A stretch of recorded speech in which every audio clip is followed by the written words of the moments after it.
been able to do much else. But this is the first one. I've been thinking a lot about what it means to be a shaman and what it takes to be a shaman.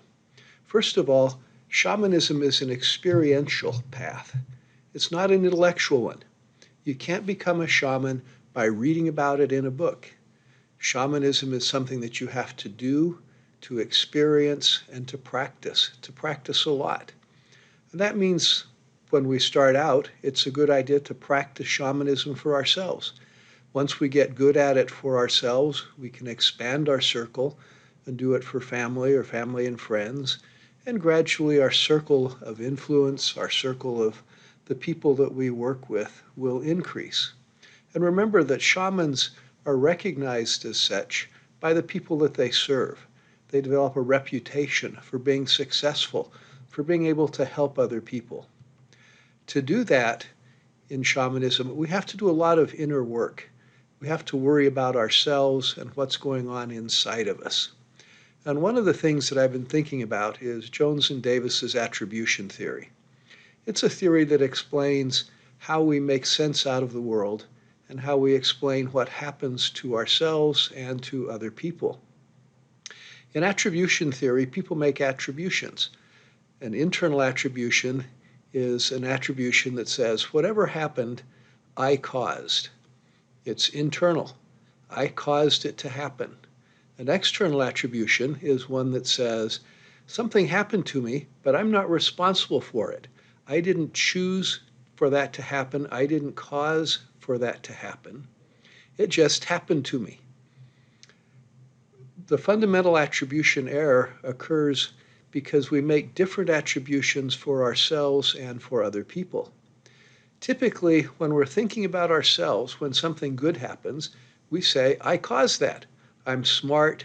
I did the right thing. I'm efficient. I'm effective. And so we make an internal attribution. And if something bad happens to us, we do the opposite. Something bad happens and we say, it's not my fault. I didn't do that. That just happened to me. I was in the wrong place at the wrong time maybe, but I didn't cause it to happen. The fundamental attribution error occurs because we reverse those attributions for other people. When good things happen to other people, we look at them and say, well, they were lucky. They didn't cause that good thing to happen. They just happened to have good fortune. So we make an external attribution. But if something bad happens to them, we say, oh, they were stupid, they were unprepared, they didn't know what they were doing, and so we make an internal attribution. Part of being a shaman is to watch how we explain what happens to ourselves. We watch our internal and our external attributions because we're responsible. We're responsible for what happens to us. It's not our parents' fault. It's not genetics. We have choices, and the choices that we make have effects. There's a fellow that I watch frequently on YouTube. He's a very nice gentleman. I enjoy watching him because he has a kind spirit. He occasionally talks about karma, and when he does, he makes the common mistake that lots of Westerners make.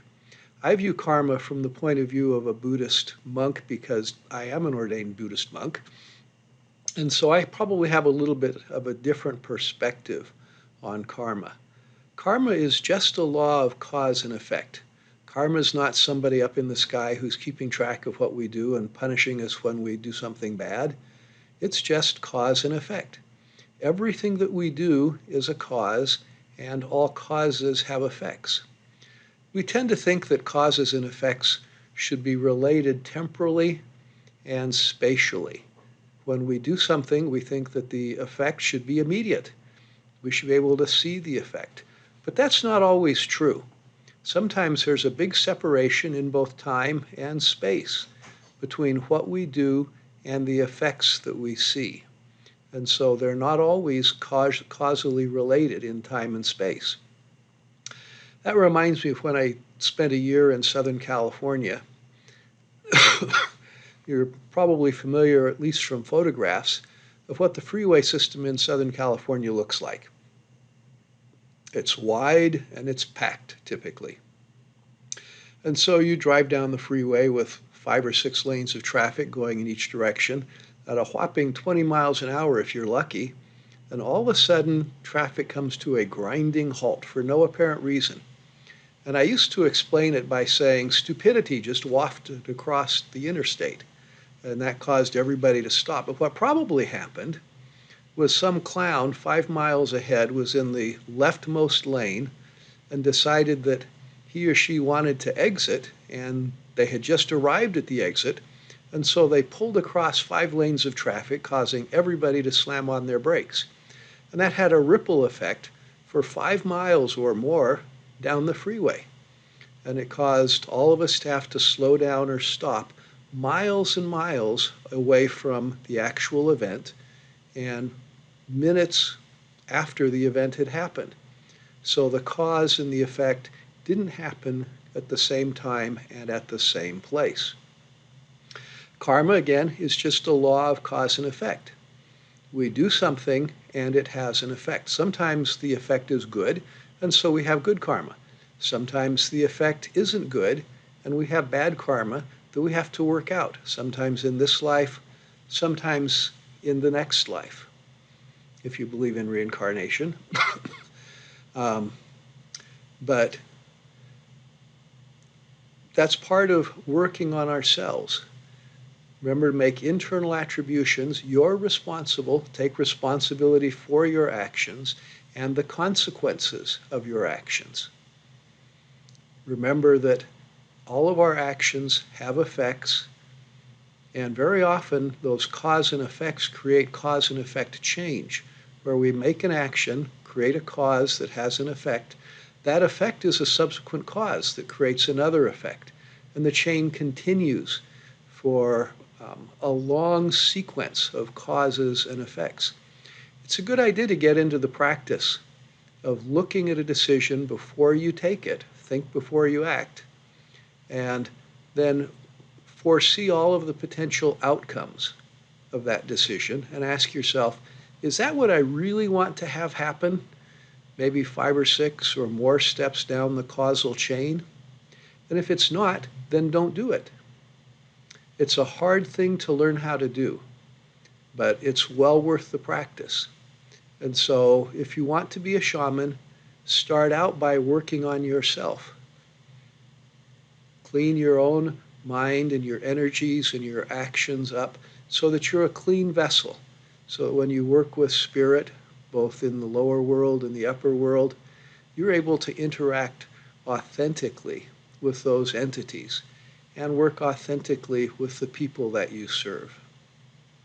Shamanism, remember, is the oldest religion. It's not a 2,000-year-old Middle Eastern tradition. It's a 50,000-year-old tradition. Shamanism has been around for a long time, and it's been around for a long time because it works. So work shamanism. Don't read about shamanism. Don't just study shamanism. If you feel a call to be a shaman, then practice shamanism. Practice with yourself first, and then you can expand your circle outward. I'll see you again soon with more of my random thoughts from the last couple of months, and I hope you're doing well. Take good care of each other. If you have a chance, please visit my website. I'll put it in the links in the explanation or the description below. Take care, and thanks again for watching.